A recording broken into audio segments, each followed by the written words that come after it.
What brings you to the Healthy by Nature conference? Sure. Health and nature is my field. That's what I love to do. I've been a naturopath for about 5 years now, a degree in Chinese medicine, and a master's degree in public health with a focus on urban green space and health promotion. And really the thing that ties it all together is just contact with the natural world as a health promotion mechanism. So this conference is really, is about what I do. It's in the naturopathic profession, we have a fundamental philosophy that we're all inherently healthy when we're in balance with nature, and that when we get distance from that, that's when disease happens. How does the kind of naturopath and the public space really intersect? Because, and also Chinese medicine, which is a very, it's a different philosophy compared to what's happening in the Western pharmaceutical. Yeah, they are, and they're very different philosophies. They're very different philosophies from each other. I wouldn't say that my career has been seamless by any means. It's a lot of work. I wear a lot of hats, and they're very, very different. I think that the core underlying thing is this understanding and belief that health is something that we can promote, and it's a positive thing that we can try and achieve, more than the standard medical model that exists right now, which is about disease, and mainly treating disease. What we call it is suppression of disease. Something arises, and you take a pill to dumb that down. Our take on it in all the fields I look at is basically those things have a cause, a reason for happening, and if you address those, that the disease, most of the time, if you support the healing process, the disease itself will resolve, and you'll become a healthier person for it. So typically in public municipal policy, it's about sewer and water, and how is health and the physical, mental health? How do you have that conversation with them with respect to investments or policy? Sure. It's been a real change in public health actually in the last 10 years maybe, to get into the overlap of public health with this kind of environmental aspect.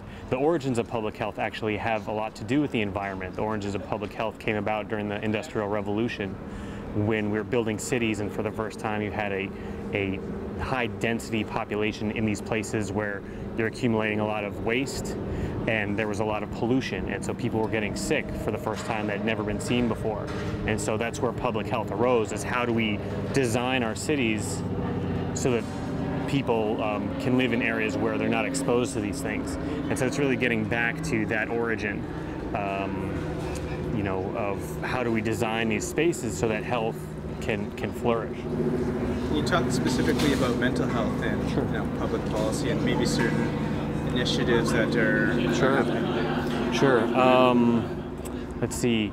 Those bridges are still being built between mental health and public policy.